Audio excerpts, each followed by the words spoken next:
Assalamu alaykum hörmətli qarindoshlar, yaxshimisizlar? Bugun 2021 yili 11 mart payshanba. Aldı bilan men diqqatingizga iqtisodga oid xabarlarni sungandan keyin ondan ba'zi siyosiy xabarlarni, mulohazalarni so'zlab beraman. Amerikaning prezidenti Joe Biden bugun 1.9 trilyon dollarlik vabaning azoblaridan yeniklish cheki, ya'ni iqtisodni g'idiqlaydigan bir qonun loyihasiga qo'l qo'ydi.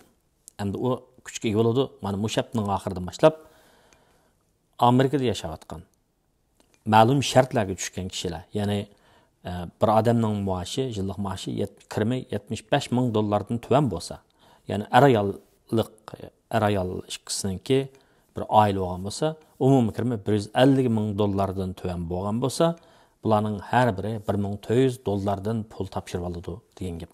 Bu o'tgan yil 3-oydan boshlangan, ya'ni o'tgan yil 3-oydan boshlab Amerikada idora jamiyatlarda xizmatlar asosan idoraga berib emas, balki o'yning ichida bo'lgan. Shundan keyin taqtilgan, ya'ni bir qitimliq bir iqtisodni g'idiqlaydigan bir yordam bo'ldi. Yani buni biz relief bill deydi, ya'ni yeniklatish, ya'ni azobni yeniklatish.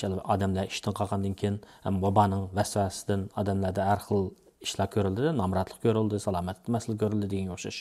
Endi bu pul osmondan tushgandek tushsa, u albatta muayyan kishilarga nisbatan muayyan yenilik baxsh etadi.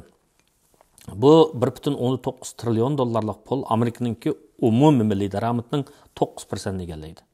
O'tgan yili o 4 trilyon atrofida bo'lgan, bu qatam bu birinchi, mana 2021 yili Joe Biden taxtga o'ltirib, qani 60 kunga bo'lgan vaqt ichida bu yeniklatish, ya'ni azobni yeniklatish chekini hozir kishilarga taqatdi. Bu 1.19 trilyon dollarning ichida albatta u har xil taqsimlangan. Ya'ni aholiga, har bir shaxsga shunday muayyan o'lcham bo'yicha 1400 dollardan pul beriladi. Mo'sh haftaning oxirida kishilarningki bank hisobotiga urildi dedi. Demak, kirimi 75 mingga, oilasining kirimi 150 ming dollarga yetmaydigan qarindoshlarimiz bo'lsa, bu pul mush ish haftaning ichida, bir haftalar ish haftaning ichida bankasiga tushmasa, cho'qim buni surishtirib qilish kerak. Ondan keyin 360 milliard pul nimaga beriladi? Bu har qaysi shtatlarga, yerlik hukumatlarga berildi. Chunki mush vaboning ta'siridan iqtisodda chekinish bo'lgandan keyin ularningki yerlik hukumatning kirimi, har qaysi shtatlarning kirimi tuvalab ketdi. Ham yana mush ishsiz qolgan kishilarga nisbatan haftasiga 300 dollar berilgan pul o'tgan qitimda bu yil 3-oyga so'zilgan. Bu yil endi ma'vo loyihada qonunda 8-oygacha berildi degan gap. Ya'ni ishsiz qolgan kishilarga har biriga haftasiga 300 dollardan yordam pul berildi.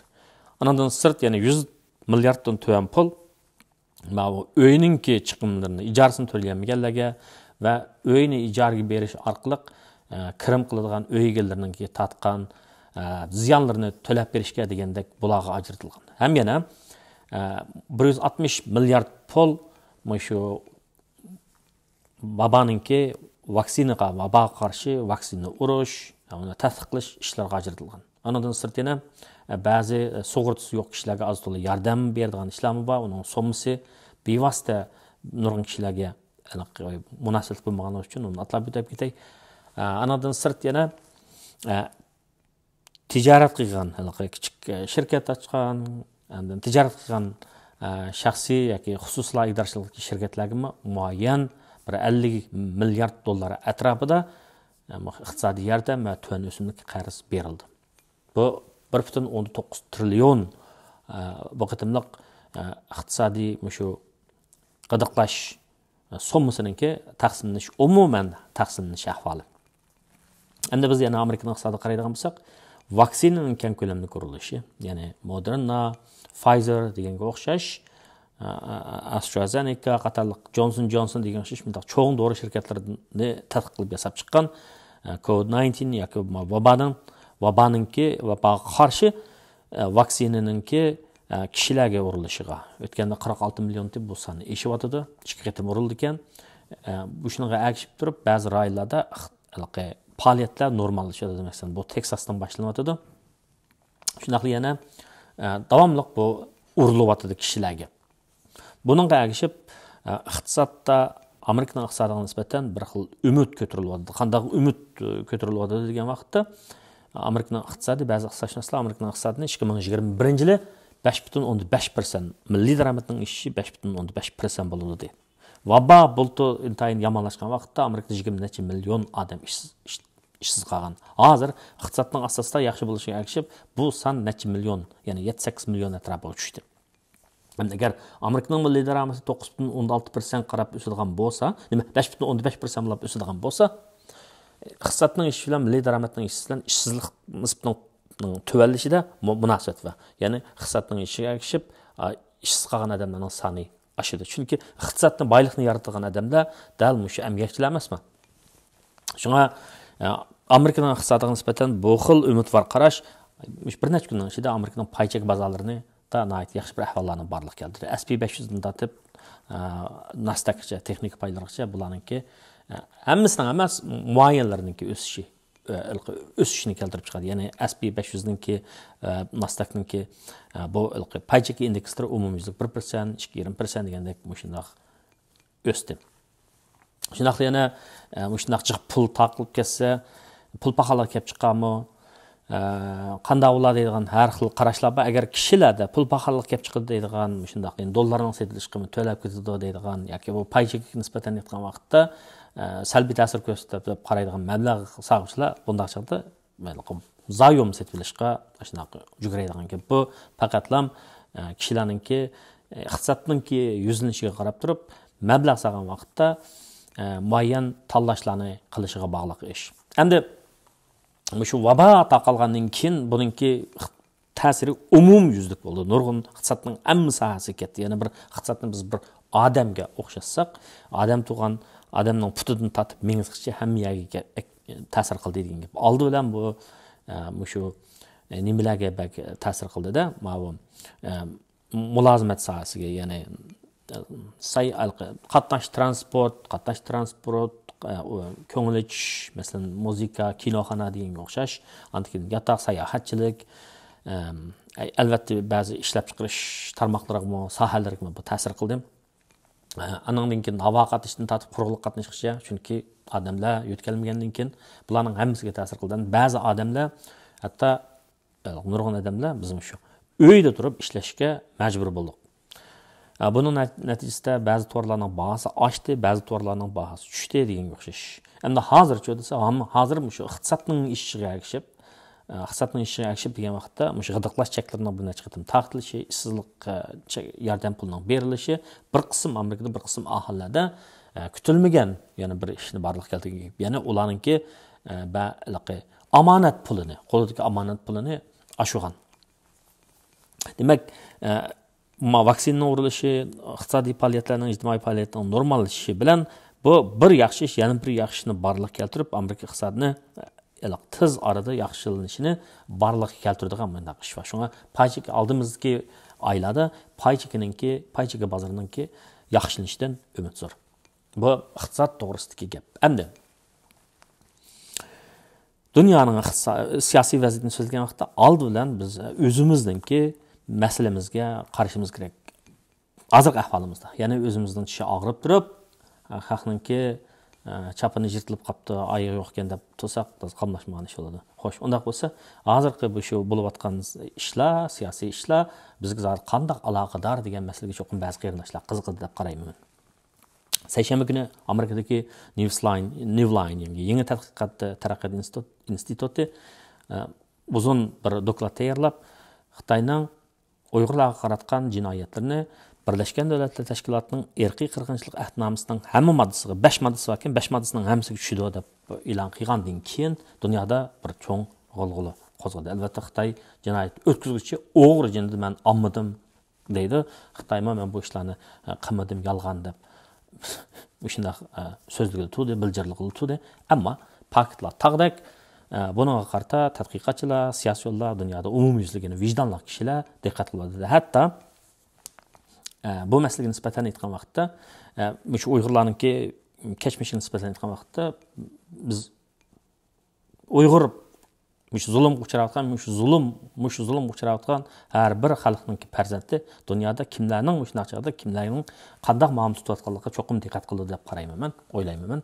Mana shunday chog'da Yahudiy qarindoshlarimiz mushu masalaga nisbatan aytganda bularning tutgan maydoni aniq, insoniy. Ya'ni Angliyaning ko'chalarida Anju deydigan bir kishi, bu kishining ajdodi Hitler Germaniyasidagi fashistlarning zankashga uchragan ekan. Shu lozungini tutib 3 million Uyg'ur musulmonlar jazo lagerida deb bir necha yildan buyon shunday norozilik bildirib kelyapti, dunyoga anglitib kelyapti. Angliyadagi Yahudilar jamoatimi so'zlayapti. Hamda hozir Amerikadagi Yahudiy jamoatimi mush to'g'ri so'zlayapti. Nima degan vaqtda bular ayni vaqtda Bugün Yahudi xalqi German faşistlarının, yani Yahudi bo'lganligi uchun, dini o'xshamaganligi uchun, o'ziga o'xshamaganligi uchun tutilib necha million odamningki ziyonkashlikka uchraganini bular beshni o'tkazgan. Shunday bo'lganlikdan Yahudi o'quvchilardan tatib, hatto parlament a'zolarigacha Amerikadagi bular so'zlayotdi. Maktablarda o'quvchilar so'zlayotdi, rabbaylar so'zlayotdi. Bu Uyg'urlar buni bilish kerak. Yani beşimizga kun tushgan vaqtda kim bunday qildi buni bilishimiz kerak. Bu bir xil insoniy muhabbat, buni cho'qim bilishimiz kerak.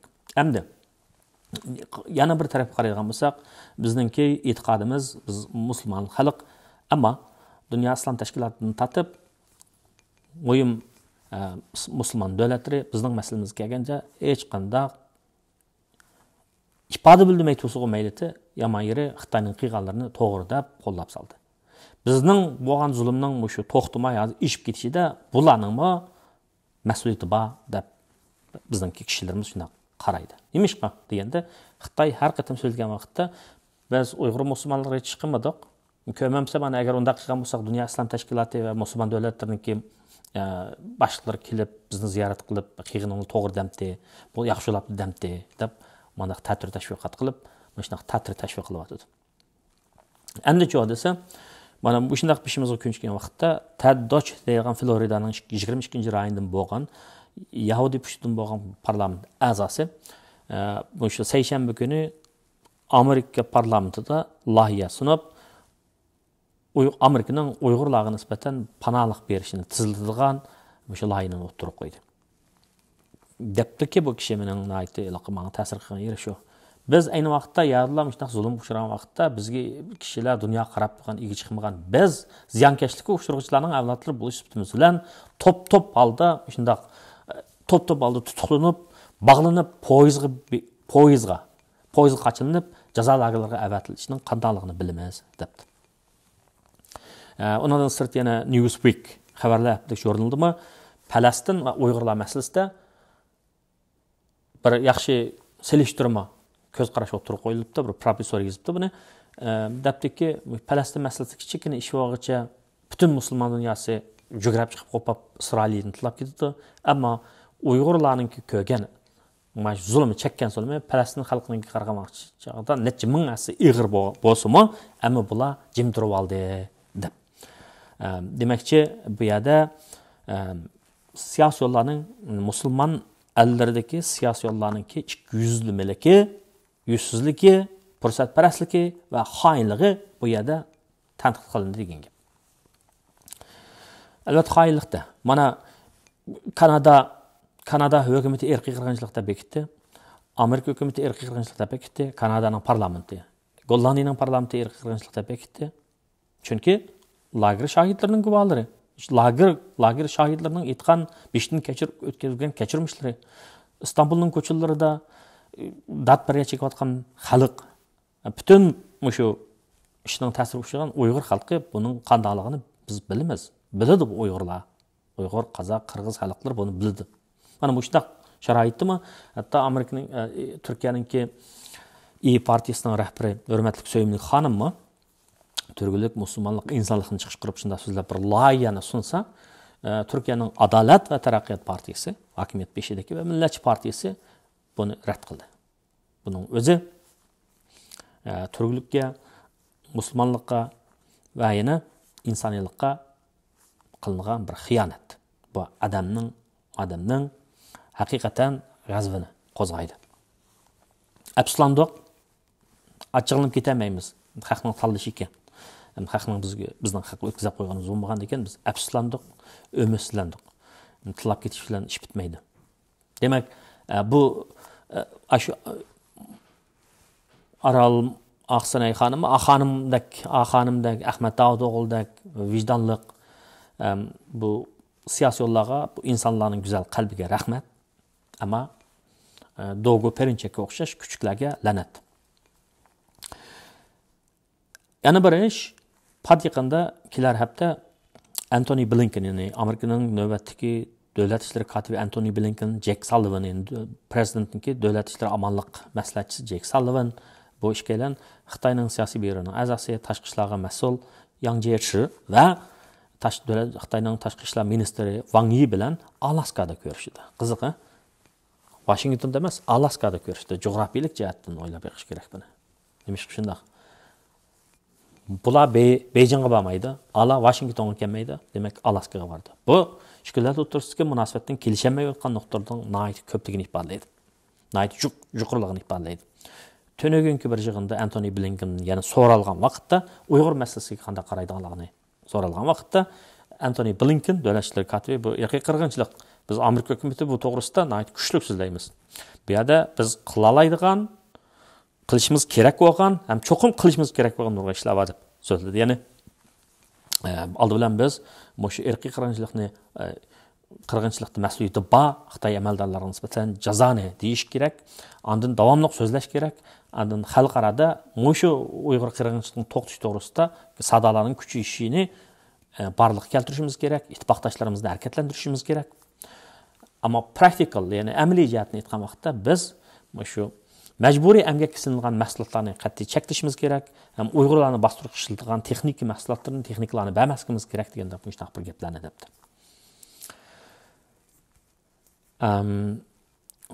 Buni anglab qilishinglarni umid qilaman. Ham Alaskada so'zilgan vaqtda Anthony Blinken va Jake Sullivan bularning arishkisi Uyg'ur masalasini, Hong Kong masalasi qatorliqlarni jumladan shu Uyg'ur masalasini nihoyat kuchli yo'sinda o'ttirib qo'ymoqchi bo'lganligini ham debdi. Xo'sh. Hamda cho'disi, yana bilib qilishinglarga tegishli bo'lgan xabarlar. To'g'ri, Amerikadagi Yahudi qarindoshlar nima deb tursa bu qitimliq Pasxa bayramini Uyg'urlarga atab o'tkazmoqchi. Yani Uyg'urlar uchun duo qilib, Uyg'urlarning erkinligi uchun, irqiy qirg'inchilikning to'xtatilishi uchun, Uyg'urlarning erkinligi uchun shuni atamoqchi bo'libdi. Bularning insonligiga rahmat, albatta. 5 ming shunday kun kelgan vaqtda Irlandiyadagi katolik dinininki archbishoplari bulardan tatib ba'zi kishilar ham shundaqla yana Majid Navazi deydigan bir qarindoshimiz va musulmon qarindoshimiz va Angliyadagi bir shaxslar Amerikadagi ba'zi musulmon tashkilotlari, ya'ni demokratik alladagi musulmon tashkilotlari biz uchun so'zlayotdi. Mana bularning hammasi bizningki qalbimizda. Ya'ni biz zulm uchragan shunday vaqtda biz uchun bir sat tutgan bularning uchragan zulmini to'xtat da'vatgan kishilarga rahmatimiz va shunaqla bizni tormoz qilib olgan, keyinli qilib olgan ifloslarga ko'nglimizda nafrat bor. Lekin ochiqlab ketsak bo'lmaydi. Ammo men degandek bu ishlar odamning ichidan chiqish kerak. Anadan sirt yana Kanadaning bir pensiyaga chiqqan bir general ekan bu kishi. Bu kishi tinchlik saqlash qismlarining qo'mondoni ekan. Bugun so'zlabdi, debdiki Xitoyning Uyg'urlarga qaratgan shu irqiy qirg'inchilik masalasida Kanada hukumati qattiq ifoda bildirish kerak debdi. Xo'sh, endi paranglar shunday bo'layotdi.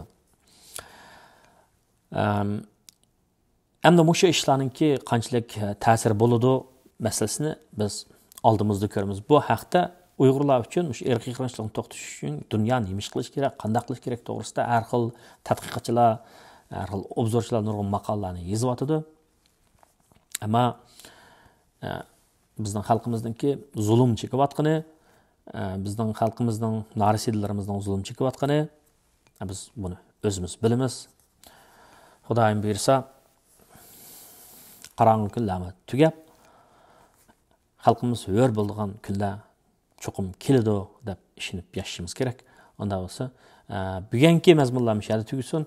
O'tganda bir necha savollarni so'ragan turasiz qarindoshlar, masalan, shifrliq pulni qanday sotib olamiz deb. Shifrliq pullarni har xil applar va o'zinglarning Yevropada yashagan, masalan, Gollandiyada yashagan qarindoshlarmi buni iznib ko'rsang bo'ldi. Har xil app bor. Shuni tushirilib bankga ulab, bankininki shu appga bankini ulab, hisobotini ulab setib olsanglar bo'ldi. Masalan, ben Vibal deganni tashabbus qilmayman. Vibal degan Xitoyninki kontrollig'i ekan. Robinhood deganni tashabbus qilma. Ananinkin yana bir necha applar bor, iznib ko'rsanglar bo'ldi. Jiq olmay azroq ep qo'ysanglar bo'ladi hamda. Men bak jiq ilishni tarafdor emas. Chunki bu shifrliq pullar yangi hadisa vujudga kelgan vaqtda nurg'un qarashli bo'ldi. Ba'zilar uni yolg'on vayron bo'ladi deb qaraydiganlar va ba'zilar uni buning istiqboli va deb qaraydiganlar va shunga har holda agar umid bak taraqqi etib qolsa, o xil ozuqdan, o xil g'animatdan mahrum qolmasliklari uchun azroq yeb qo'yinglar deyman. Agar mag'lub bo'lib ketib qolsa, bak ziyon tatib qolmasliklari uchun azroq elinglar deyman. U chaqda xatarni tuvallatgildi, tatilgan ziyninglarmi tuvan bo'ldi. Rahmat sizlarga. İnşallah yaxshi kunlar keladi xalqimizga.